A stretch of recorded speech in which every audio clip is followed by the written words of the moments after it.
मित्रों सभी का स्वागत है आपके अपने चैनल पर। यहाँ हम बात करेंगे BSc nursing ANM JNM CPP NET 2021 का जो एंट्रेंस फॉर्म आया है उसमें उसको भरने से पहले आपके पास क्या डॉक्यूमेंट्स सारे हैं या नहीं है, उन डॉक्यूमेंट्स को आप यहाँ चेक कर सकते हैं इस वीडियो को देखकर। और कैसे आप पढ़ाई करेंगे, क्या चीज़ें करेंगे, इस पर भी हम यहाँ पर आपको अवगत कराएंगे इस पर्टिकुलर वीडियो में। तो अगर आपने डॉक्यूमेंट्स नहीं बनवाए हैं तो ज़रूर बनवा लें, वरना काउंसलिंग में आपको प्रॉब्लम हो सकती है। तो आइए इन्हीं मुद्दों पर बात करते हैं। देखिए, अगर आप पढ़ाई भी करना चाहते हैं तो इसी चैनल स्वरा अनअकैडमी क्लासेस पर आपको फिजिक्स के भी, केमिस्ट्री के भी और सभी के मॉडल पेपर जो है आपको मिल जाएंगे, जो आप देख सकते हैं। इसमें प्लेलिस्ट में आपको यहाँ पर मिलेगा, जो प्लेलिस्ट है हमारे चैनल की उसमें सीपीपी नेट यानी सैफई पैरा मेडिकल के नाम से आपको मिल जाएगा।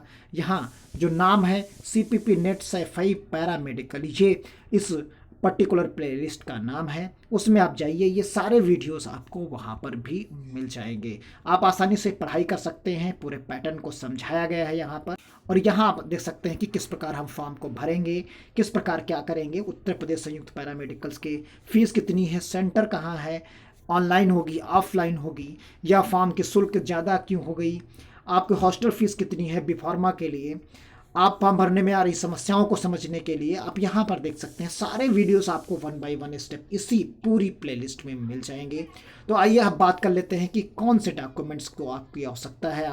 देखिए, ये डॉक्यूमेंट्स यहाँ पर कुछ बताए गए हैं कि प्रवेश के समय छात्र छात्राओं के बाद काउंसलिंग के समय भरे गए आवेदन पत्र की प्रिंट आउट के साथ यहाँ पर आपके पास मूल अभिलेख की 2 प्रतियाँ लाना अनिवार्य होगा। तो ये पूरा का पूरा बताया गया है। तो यहाँ आप जो फॉर्म भर रहे हैं वो और उसका प्रवेश पत्र आपको संभाल कर रखना है। अलॉटमेंट लेटर जो मिलेगा काउंसलिंग टाइम में उसको रखना है।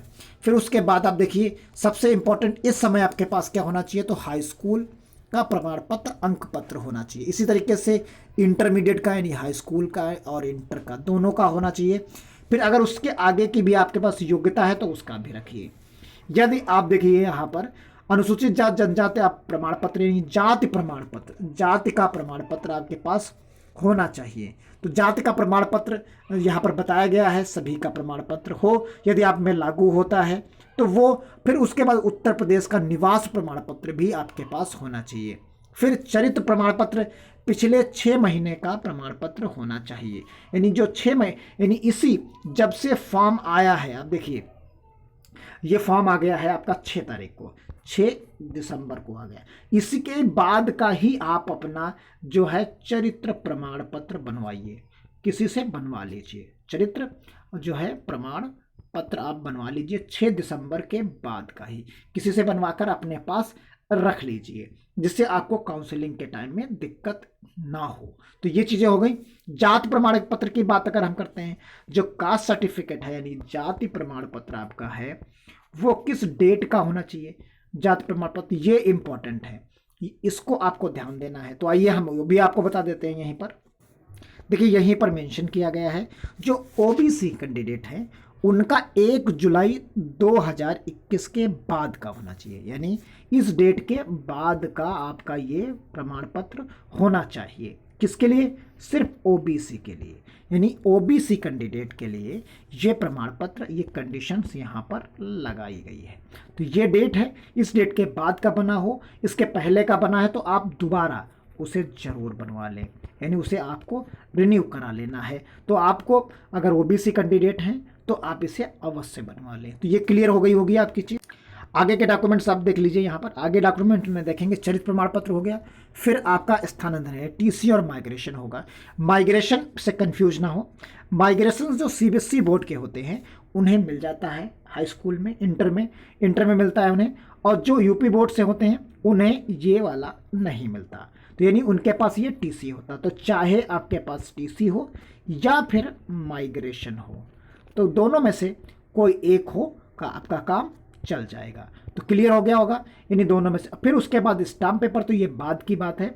आधार कार्ड आपके पास होना चाहिए, इसकी ज़रूरत आपको पड़ेगी, क्योंकि ये चीज़ें तो यहाँ पर हम बात कर रहे हैं तो इनकी अभी आवश्यकता आपको नहीं है। ये काउंसलिंग के टाइम भी जरूरत पड़ेगी। फॉर्म भरने के समय में आपके पास जो होना चाहिए तो वो हमने आपको यहाँ पर बताया है। सफल अभ्यर्थियों को पूर्व में जमा किए गए 10,000 रुपये का एक अतिरिक्त पाठ्यक्रम के अवशेष शुल्क तालिका नंबर 11 के हिसाब से आपको बाद में दिया जाएगा। तो ये तो आपके अलग अलग चीज़ें यहाँ पर हो गई।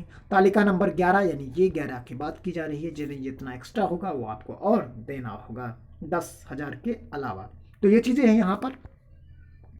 आप पेपर पैटर्न देख लीजिए। यहाँ जो पेपर पैटर्न है उसमें कंप्यूटर बेस्ड यानी ऑनलाइन एग्ज़ाम होगा आपका।